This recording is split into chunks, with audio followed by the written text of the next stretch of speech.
Another thing I wanted to ask you guys is in South Korea there doesn't 한국이 너무 좋아서 한국에서 살다시피 하는 외국인들이 한국에서 유일하게 불편하다고 말하는 점이 있습니다. 바로 길거리에 쓰레기통이 없다는 것입니다. 한국에 관광차 방문했다는 이 외국인 커플은 한국적인 거리 분위기와 한국인들의 친절함이 너무 좋지만 한국에서는 대도시와 시골 가리지 않고 길거리에서 쓰레기통 찾는 것이 너무 힘들다고 하는데요. So we have got a 45-minute wait to get onto the beach train because I think they kind of book out and you just have to wait.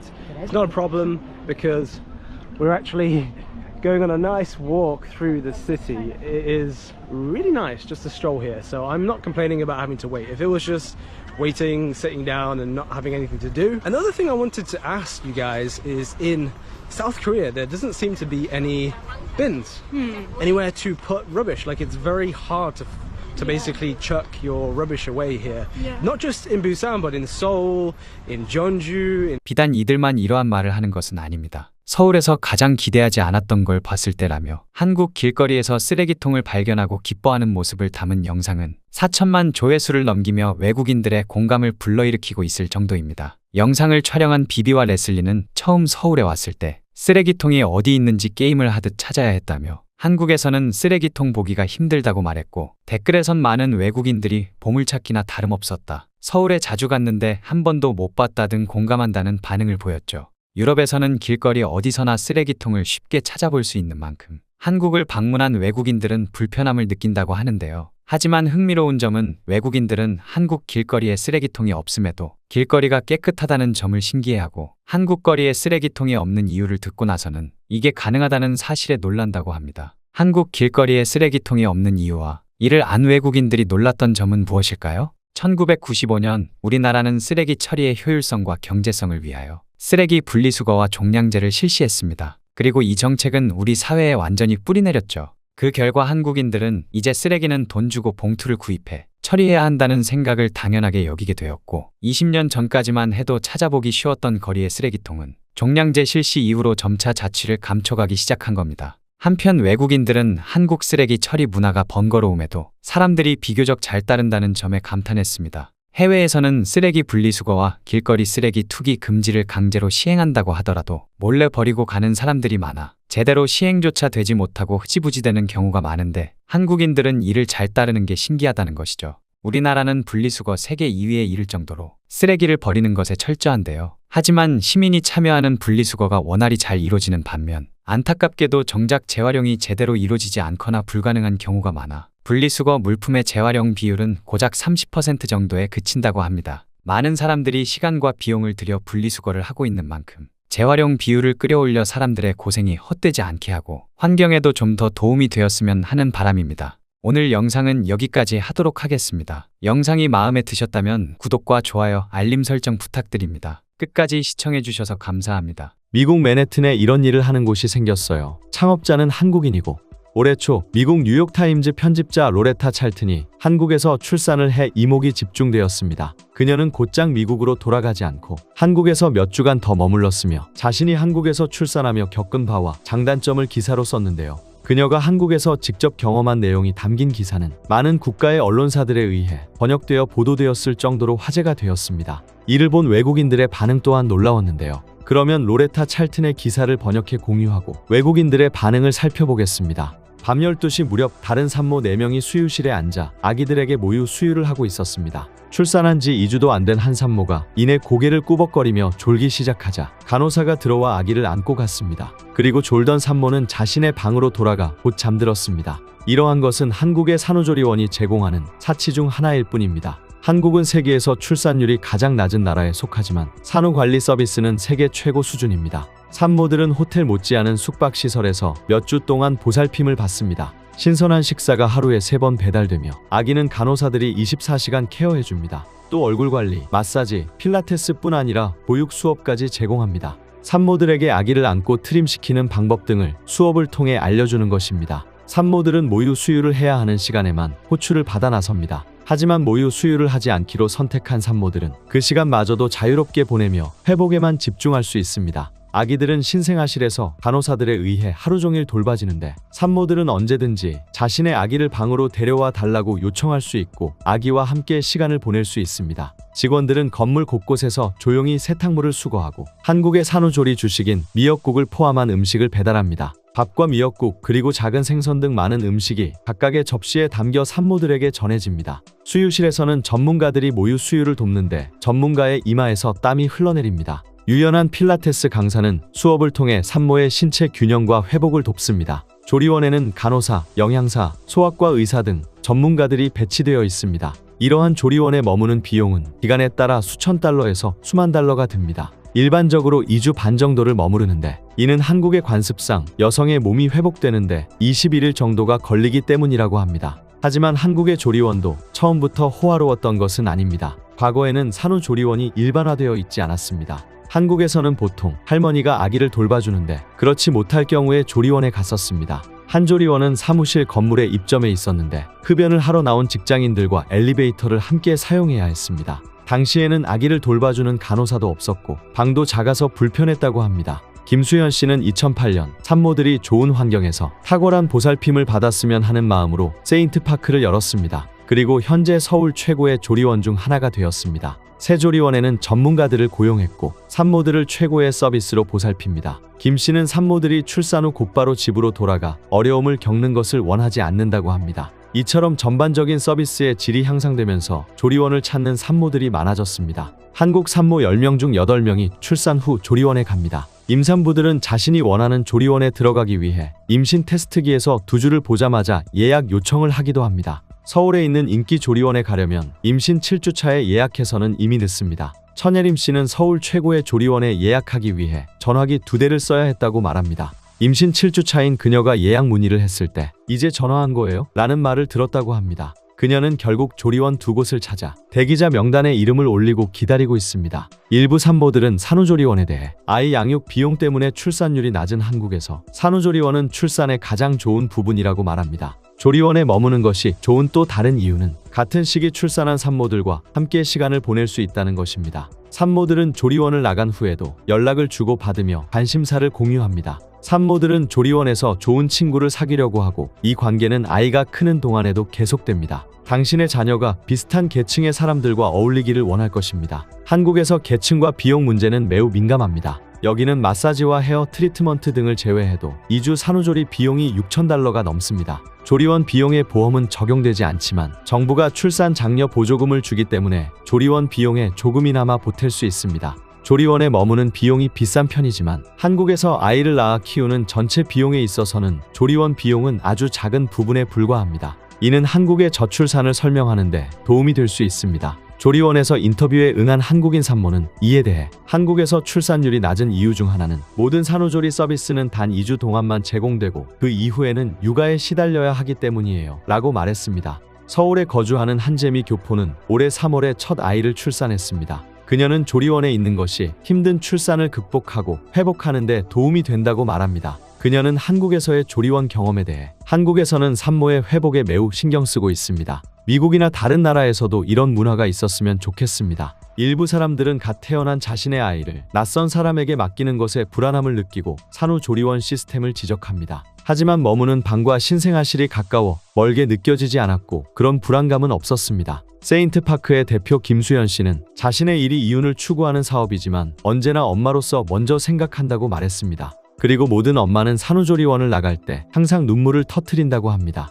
많은 외국 여성들이 산후조리원을 이용하기 위해 한국에서 원정 출산을 하고 있습니다. 다른 나라에서는 한국의 산후조리원과 같은 시스템을 찾아보기 힘들기 때문입니다. 그런 만큼 많은 국가의 언론들에서 찰튼의 산후조리원 경험이 담긴 기사를 공유하였고 이를 본 외국인들은 뜨거운 반응을 보이고 있는데요. 맨해튼에 있는 보람케어는 바로 이런 일을 하는 신생 산후조리원이에요. 창업자는 한국인이고 산후조리를 미국에 제공하고 있습니다. 저는 제 아기가 태어난 후 보람에서 일주일 동안 머물렀는데 너무 환상적이었어요. 저는 진심으로 그들의 사업이 성공하고 보험에 가입할 수 있기를 바랍니다. 그들이 미국 엄마들과 아기들에게 엄청난 도움이 될 것이라고 확신합니다. 정말 좋아 보여요. 저는 출산하고 조금 전에 빈 집으로 돌아왔어요. 간호사들은 제가 기저귀를 갈 수 있는지 그리고 제가 카시트를 가지고 있는지는 확인했지만 아무도 우리 집에 도와줄 다른 성인이 있는지, 신생아를 돌볼 수 있는지를 확인하지는 않았어요. 저는 제왕절개 수술을 받은 지 5일 후에 퇴원했는데 그들은 모두 제 남편이 해병이라는 것과 출산 후 곧바로 다시 일하러 갔다는 것을 알고 있었지만 제가 아기를 데리고 식료품점에 가거나 의사의 진료 예약에 가야 한다는 사실을 아무도 신경 쓰지 않았어요. 제가 모유 수유가 잘 안 돼서 병원을 찾았을 땐 심지어 베이비시터를 구하지 못해 혼나기도 했어요. 누가 즉시 제 아이들을 보러 올 수 있나요? 어디에 이용 가능한 베이비시터 목록이 있나요? 제 친척들은 다른 주에 살고 있었고 시댁 식구들은 일을 하고 있었고 아이들을 돌봐줄 수 있을 만한 이웃이 없었거든요. 이 나라에는 진짜 산후 계획이 없습니다. 출산 후 몇 주 동안 이런 보살핌을 받을 수 있었다면 저의 정신건강과 아이와의 관계가 얼마나 더 좋았을지 상상이 되지 않습니다. 저는 이러한 보살핌을 받는 대신 아기 친화적인 병원에 있었습니다. 제가 회복하려고 노력했지만 4일 동안 단 한숨도 자지 못했어요. 힘들게도 우는 신생아를 붙잡아두게 하고 밤낮으로 수없이 많은 검사와 간호사들의 방문을 견뎌야 했습니다. 간호사들은 친절했지만 엄마를 배려하는 시스템은 없었어요. 최근에는 우리나라의 조리원이 해외에도 생겨나면서 본격적으로 수출을 준비하고 있다고 하는데요. 그러면 많은 산모와 아기들이 좋은 케어를 받고 건강하게 지낼 수 있길 바라면서 오늘 영상은 여기까지 하도록 하겠습니다.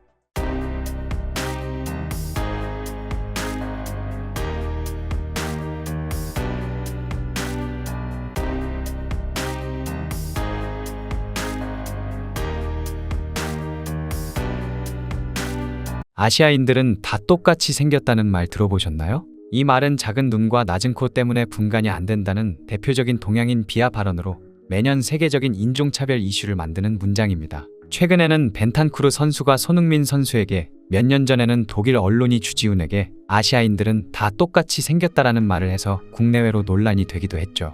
한편 미국의 사회학자 샘 리차드 교수는 자신은 백인들도 다 똑같이 생겼다고 말한다며 이와 관련한 깨달음을 주는 한 가지 실험을 진행한 적이 있는데요. I want you to pick out of these three guys which one is the most handsome. 그러면 자세히 살펴보겠습니다. Never dated outside of her race and comes from a really kind of outside of her background and the standard like really white. You haven't dated outside your race, right? Okay, good. Oh my God. Can you just go back there with her? Listen, ma'am. What's your name? Yeah. What is it? Yeah. Hang on, let me say that again. Yeah. Yeah. Not yeah. It's like nah, but like yeah. Yeah. Okay, I'll get it. We'll come back to it. All right, where are you from? I'm from Vietnam. Okay. Do I say my Korean name? Yeah, go ahead. Korean name. My name is Sang Woo-seok. I'm from South Korea. You're actually from South Korea. Yeah. All right, Dave. Yeah. My name is Chen Haozhen, and I'm from China. Okay. You ready? Nicole. You're nervous? You ought to be nervous. Nicole, I want you to pick out of these three guys which one is the most handsome. Okay? Do you have a boyfriend, by the way? You don't? Dude, all right. This is it. So, do you have a girlfriend, bro? Boyfriend? Wait, are you guys straight? Yeah. Are you straight? All right. Look at him really closely. Okay. I mean, look at him. So turn to the side. Gentlemen, come on, man. I'm trying to hook you up here, right? Hang on, no, not in that way. All right, sorry. That's old school. So, bro, take your glasses off real fast. Okay, look cool. Be cool. Dude, you don't want to stand like that. That's not cool. And you're going to go on a date with one of them, so you got to pick out which one's the most handsome. Are you guys comfortable with this? Are we good? You all right? Okay. All right. So look at them carefully. No, you're going to pick out. First off, what are you looking for? Well, they're all like the same height, so that's one thing they're all the same, so. They're all the same. All right. I meant by the height. Oh, wait, hang on. I meant Okay, like the hang on. height, that they're all the same height. So Okay, go ahead. like How the else? three of them are What the else? same height. What else are you looking for? I don't know. Hey, I'm wait, not, by like, the way, it's okay. You're not like, no, we're not, I'm not setting you up to be racist or something like that. That's not what this is. This is actually a really cool exercise. So what I really want you to do is look at them and tell me what is appealing and is most appealing and least appealing about them. Are we cool with that? No, it's okay. That's what you guys are cool, right? Dude, you're all right. I got your back on this. Because you have clearly when the hair, you're going to win the hair one, all right? So go ahead. What do you think? You've never dated Asian guys, right? No. Have you ever? Okay, so here we go. Talk right into the mic. You can't say anything racist. You're saying like, what do you like about different ones? Like, what do you look at their eyes, right? Like their noses, the hair, the whole thing, the way they're dressed. Come on, man, they got some style going on here, dog. Well, I like his shoes in the middle. They're Keep going. No, keep going. I got you. What else? Look at their hair. I don't like how your hair is like two different colors. Like I like just one color. Dude, sorry, man. I thought you won that one. All right, what do you like? Who has the nicest hair then of these two guys? What do you like about their hair? I just like the middle, like dark hair. Also, dude, you got 2 votes right there. All right. What else? Just like dressing like plain and like simple is like fine. So the dude on the left. Like either the middle or the left. Wait, say your names again, because this might take her over the top. Bro, tell her. See, and you're. Go ahead. Yeah. Dude, how fucking awesome would that be? To date a guy whose name is Yeah? Hey, yeah. Okay, anyway, go ahead. That's Yeah. All right. Sang-woo. Say it again. Sang-woo. It's a little more challenging, but you could get there. Bro. 浩征 Dude, say that like you mean it, man. 浩征 How awesome is that? How chung. Okay, go else. What else are you looking at? Let's just look at their faces. Come here. Seriously, turn this way. Just look at their faces. Who's cute? Who's the cutest? Come on, dog. You know. I know. You gotta know. Who's cutest? The one in the middle. Yeah? What is it? What is it about him? Dude. What makes him cute? Just go ahead. He looks like approachable. Like you would talk to me. Like he looks approachable? Dude, he would talk to you. How Chu would talk to you? Yeah, would talk to you. If you said, would you talk to me? He'd go, yeah. What's your name? Yeah. All right. Okay, but the middle guy. Yeah, I think he's like dressed the most like American looking to me. Okay, the most American looking. So it's like if you take the lenses, because here, check this out, right? By the way, I need a woman who's Asian, ideally Chinese, Korean would be really awesome, but who's not ABC, like who was not born here. All right, wait, what's your name again? My name's Lisa. Lisa, you're Korean? No, I'm Chinese. Who do you think's most handsome? Don't say the Chinese guy just because you're trying to keep it in the family. Do I so to have speak. to pick? As an Asian woman, so you got a Vietnamese guy, Korean guy, Chinese guy. Tell Nicole what you would be looking for and identifying who's the most handsome. For me, because I'm pretty tall, so height. Yeah. And I'm actually taller than a lot of my I guess eyes and nose. Yeah, what are you looking for in their eyes? Nicole, listen up. Have you guys heard about the double eyelid and Yeah. I guess I'll be looking for someone who has double eyelid because that will make their eyes bigger. No offense to He's got really cool eyes, I think. Right? Do you agree? I think he has really cool eyes. Yeah. Right? Yeah. So what about lips, smiles, anything in there? Nicole? Look, now you don't have the mic, so now really look. All right, so listen, here's the deal, right? Let me just say why you're up here getting really nervous. You did great, by the way, but here's the deal. We grow up from day one, we start learning what is and is not attractive, okay? And so we're picking that out. We're getting the images. You're getting images. Look at this, right? Do you know who those guys, any of those guys are? Are they the same guy, by the way? Is that the same person? You know how people say all Asians look alike? I'm all white people look alike. Wait, is that the same guy? Do you know who that is? Any of those guys? Are they seriously 5 different people, or are they the same person? They're 5 different people? That's like the American Horror Story season 5 cast. Oh, yeah? There it is. Okay. Okay, so listen. What happens is we start from a very early age, the messages come through to us from our culture. We don't ask for them.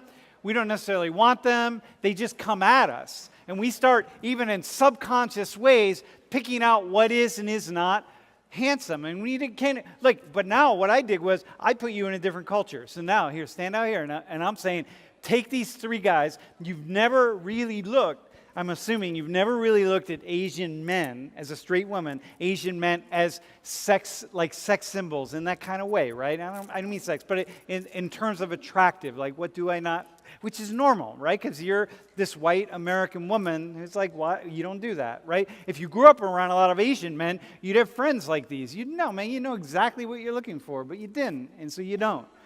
But now you will, because now in front of all these people, you're going to start to do that. You're going to start looking at Asian men and you're going to see them differently. But there's something about like this dude. It's like, yeah, he looks totally different from this. All 3 of these guys just have their own thing going on. In the United States, if Asian men visit dating sites, okay, and you take a comparable Asian men, if I was, 30 years younger, 35 years younger, and we were comparable on an Asian site, and comparable in terms of features and so on. He, in order to get the same number of responses that a white guy, would get, he would have to earn that much more than me. And that says something about Asian men in particular not being sexualized. See, you guys what do? You do math and you do computers, and that's it. There's nothing else. You're just not part of the marketplace, because that's the vision of you. I mean, it's not true, of course, right?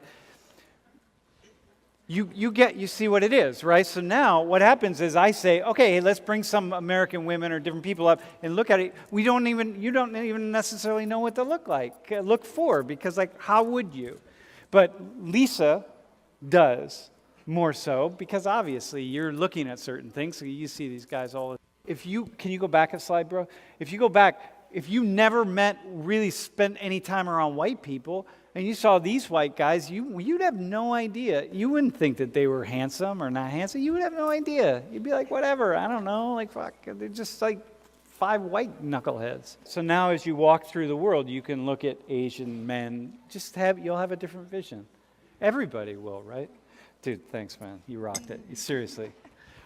Dude, thanks, dog. Seriously. Would lead me as a sociologist to say, damn, what happened? 한국의 엄청난 성장, 그리고 그 이면의 치열한 경쟁에 대해 이야기한 미국의 교수가 있습니다. 그는 바로 펜실베니아 주립대의 리처드 교수인데요. 그는 자신이 직접 한국 고등학교에 방문하고 느낀 바를 털어놓으며 강의를 펼쳤습니다. 특히 한국인 학생들이 등장해 말해주는 경험담에는 많은 외국인들이 관심을 보였죠. We'll say in the past 55 years or so has been something that we've really never seen in human history. To reach a level of modernization, growth, and development that we just have never seen. Korea, in 1965, the economy was, the country of Ghana was wealthier than Korea. The country of Algeria was wealthier than Korea. Dude, Tunisia was wealthier than Korea. And now Korea is the 10th largest economy in the world. That alone would lead me as a sociologist to say, damn, what happened? And which is, of course, what it has maintained my interest in Korea. I was first interested or introduced to Korea back in the mid-'80s through some of the early to mid-'80s when I had some graduate student friends from Seoul.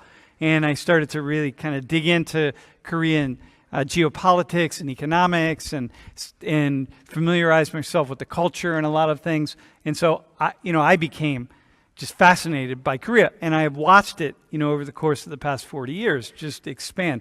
Korea is one of the most educated countries in the world. About 70% of Koreans aged 25 to 34 have 4-year college degrees. And the U.S. is 40%. And then look at Germany, I put Saudi Arabia because there's so many Saudis in here. And China, Nigeria. What do you do? How do you get there? Like, what's going on in Korea? When I was in Korea, Junho and I went to this Incheon International High School, and I gave a talk there. And you can see me somewhere in the middle. I think I'm in oh yeah, you can see me. There I am. Hang on. Right there. The dude. Dude, these students asked questions of me that I couldn't answer. There were 15-year-olds asking me questions to which I didn't have an answer. There was one question about U.S. foreign policy as it relates to China. These are 15-year-olds, right? 16-year-olds, and I almost had to do a call in to my friend who's the national security advisor to the White House on China, and I'm like, hang on a sec, y'all. I'm gonna have to call her to get an answer to this question because okay. So one thing about this is that the entire country is organized on this day around this test. So like the plane, yeah, they do not run the plane on that day, like that time. Like so planes because of the flying. noise. So okay, meaning so they reroute air traffic. Even like companies, like they do not go to company on the day because of the traffic. So in the morning, in order to ensure that all the students make it to the exam on time, everybody in society, like companies and businesses and organizations, start work later on that day to make sure everybody gets there. Schools are off, and like all the teachers and like other students, they just go and cheer up. Like people cheering on. Hey, so this term here, Hell-Joseon. Have you heard of this before? Yeah, definitely. Yeah, okay. Can you all talk about this? I mean, it's like a term because like you've all seen it, like because it's so competitive to get a job or even like a good life there, we kind of call it Hell-Joseon. Hey, how do you say hey? It's like Hell-Joseon. Hell-Joseon. Yeah. So say more about Hell-Joseon. Say Hell. As a student, when I was back in Korea, I was a high school student there, and I was actually preparing for like many exams there, and like 90%, like just most of the students, they studied more than like 10 or 12 hours a day. So like even I studied as much as I could, it was just the average. So I remember it was very competitive. And so the idea is that no matter what you do, you're like spinning your wheels to try to keep up with everybody else. Right. And you never know if you can, because are you ever gonna, it doesn't matter how much you study, you can always study more, and there's always someone else studying more. And then when you finally get a job, maybe you get a job, or you're graduating, now you're competing with all these other people, and you're back on the hamster wheel. And then once you get a job, maybe you're not making enough money, and you're working and working and working, and no matter what, it's like hell. It's like Squid Game. So that would sound like hell to most of you all. They were competing with 70% of the population their age who also had college degrees. So the college degree is just the norm. Tell people what these hagwons are. Like what is this? So normally it starts at 8, I think, and then ends at 3 afternoon. So that's only school. And okay, then, so everyone goes to school, right? Okay, so all right, go ahead. And then after school, when I was in middle school, I went to like 2 or 3 hagwons. It's basically line tutoring, at line tutors. In some tutoring, if you get, they test you, and then if you don't get like high scores, they don't send you home. So wait, so you get like locked into a hagwon? So like basically a few days I couldn't go to home, like in the 3 or 4 in the morning. Wait, so you're paying, your parents are paying for this, right? Your parents pay for this. The hagwons you pay for. Yeah. Right. Like okay. $300, $400 a month. Okay. And it could be a lot more. If you have a lot of money, Yeah. obviously you're going to pay a lot of money. And here's what would happen. I just want to be clear about something. If 70% of American 25 to 34-year-olds had college degrees, trust me, you all would be going to Hagwons also, because you'd be competing. As it is, when you graduate from Penn State, you have the idea, okay, you're going to find a job. But if you were competing with twice as many people with college degrees, you'd be tutoring. You'd be like trying to elevate your, get your game together, man. But had all these experiences that I was reminded of being in different other places in the world. 몇 달 전 외국의 한 유명인이 자신이 한국에서 겪은 일을 털어놓으며 다른 국가들과 비교해 이목이 집중되고 있습니다. 그는 처음엔 한국인들을 답답하게 여겼지만 이내 자신이 잘못됐다는 걸 알았다고 하는데요. 외국의 유명인이 한국에서 겪었다는 일은 무엇일까요? 며칠 전 미국의 시카고에서는 전 세계를 놀라게 만든 사건이 벌어졌습니다. 흑인 청소년 1,000명이 한꺼번에 몰려나와 난동을 부리고 도시를 장악해버린 것인데요. 이들은 달리는 자동차를 막아서고 차량을 훼손하는가 하면 차량에 불을 지르고 차 위에 올라가 춤을 추기도 했습니다. 심지어 대중버스의 창문을 깨고 운전자와 탑승객을 폭행하는 것도 서슴지 않았죠. 또 이들은 백화점을 나서던 백인 여성을 집단 폭행하고 금품을 갈취하기도 했는데요. 당시 주변에는 순찰을 돌던 경찰차들이 있었지만 아무런 대응을 하지 않고 폭행 현장을 무시한 채 그냥 지나쳐가 또 다른 논란이 일기도 했습니다. 경찰차가 그냥 가는 것을 목격한 일반 시민들이 경찰차 앞을 막아서고 도움을 요청했지만 경찰관은 핸들을 돌려 피해 지나가 버리기까지 했죠. 이를 본 목격자들이 언론 인터뷰에 나서면서 경찰 대응에 대한 여론은 빠르게 악화되었는데요. 이에 한 전직 경찰관이 나서 경찰차도 공격 대상이었다는 사실을 알리며 순찰 시 경찰차에는 경찰관 한두 명이 타고 있는데 무리를 이룬 큰 그룹에 대응할 경우 경찰차가 전복되거나 불이 붙을 수 있고 결국에는 경찰관의 부상으로 이어지기 때문에 대응하지 말도록 하고 있는 것이라고 말했지만 급격하게 식은 여론을 회복하기에는 부족했습니다. 1,000명의 청소년들이 도시에 난입한 이번 사건은 틴 테이크 오버라고 불리는 일종의 10대들의 도시 장악 모임이었는데요. 이처럼 우리나라와 달리 해외에서는 폭행과 강도 등의 범죄가 자주 일어나고 있을 뿐 아니라 이와는 비교도 안 되는 폭동과 같은 강력 사건도 종종 발생하고 있습니다. 그런 만큼 항상 범죄를 경계하고 걱정하던 외국인들은 한국에 오게 되면 황당해하고 믿을 수 없다며 부러움을 보이곤 하는데요. 몇 달 전에는 해외 대학의 한 유명 교수가 강연 도중에 아내와 한국을 방문했었다고 밝히며 한국에서 겪은 경험들을 풀어놓고 다른 국가들의 사례와 비교해 화제가 되기도 했습니다. 그는 미국에서 평범했던 자신이 한국에선 법을 어기는 나쁜 미국인이 되었다고 말하기도 했는데요. 그가 한국에서 겪은 경험은 무엇이고 다른 나라들과 어떻게 비교했을까요?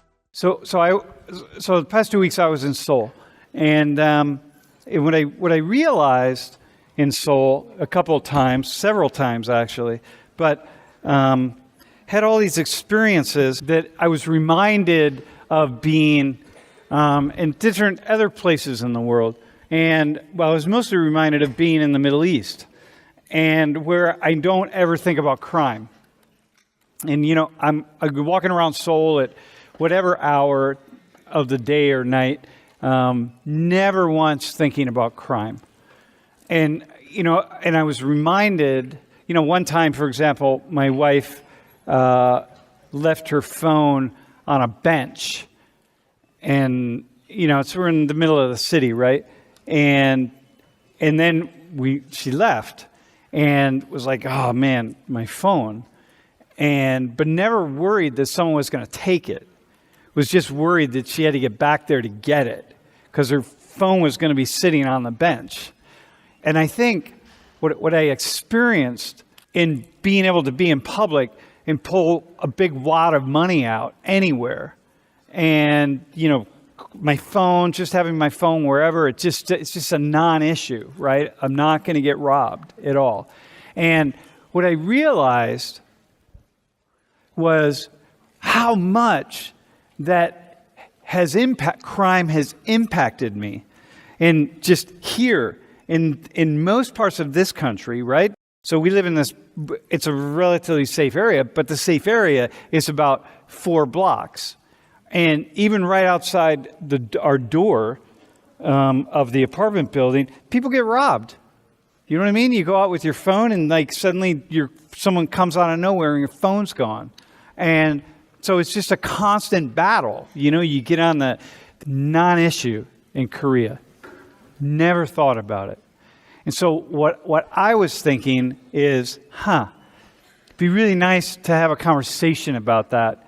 Somebody who has grown up or lives in a really kind of high crime area where you're thinking about crime all the time.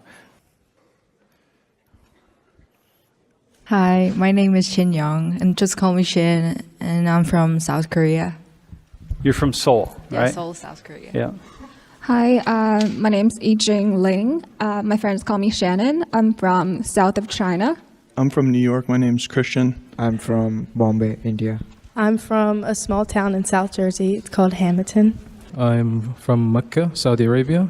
So I want to have this conversation about just different aspects of crime. When you go into the city, I bring a knife with me. I just have a knife in my backpack or like on my person, just like in case. And then also, like stuff started getting stolen from me when I was in school at like a young age.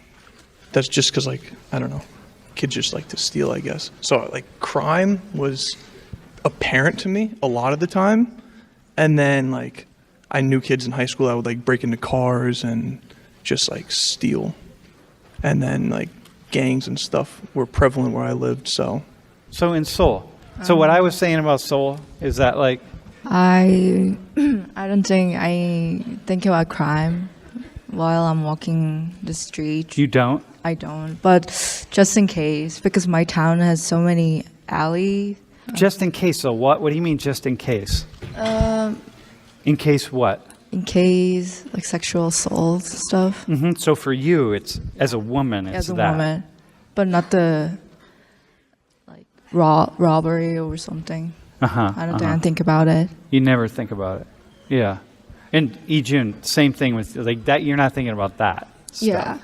Yeah. And I've been to Korea. I've been to Seoul before. It's like I would like just leave my bag in public. Yeah. I don't worry about people like taking those stuff, but like at night, I think it's like pretty common. Like girls like worry about like sexual assault more than like pickpocketing and stuff. Yeah.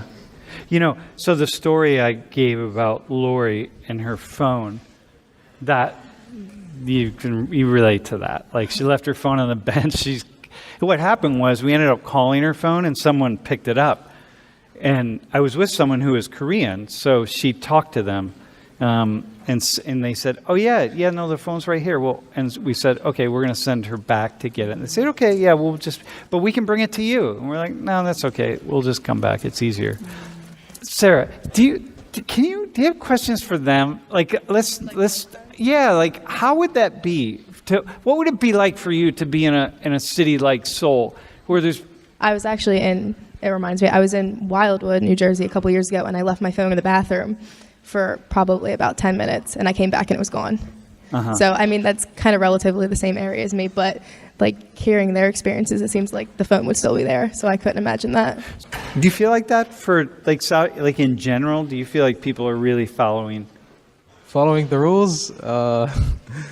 Sometimes. There are people that speed or... We usually like don't stop at stop signs or these things. Yeah. But yeah, these are the things. No, but and I asked that because like in Seoul, one of the things that I experienced in Seoul was like nobody jaywalks. Like there could be nobody in sight. I didn't see a single person jaywalk except me, right? And my wife. There's like nobody in sight anywhere. There's not a car. There's no person. And then you see someone just standing at this. So the next time Lori and I got to the same spot, there's nobody around, and we're like, we're not waiting for 2 minutes, and we jaywalked. And we're like, oh my God, here we are. The ugly Americans are committing a crime. But there's no one even, people are just following the rules. 교수님의 말처럼 우리나라에는 양심적이고 법과 규칙을 잘 준수하시는 분들이 많은 외국인들에게 한국에 대한 좋은 인상을 심어주고 있는 것 같습니다. 오늘 영상은 여기까지 하도록 하겠습니다. 영상이 마음에 드셨다면 구독과 좋아요, 알림 설정 부탁드립니다. 시청해주셔서 감사합니다.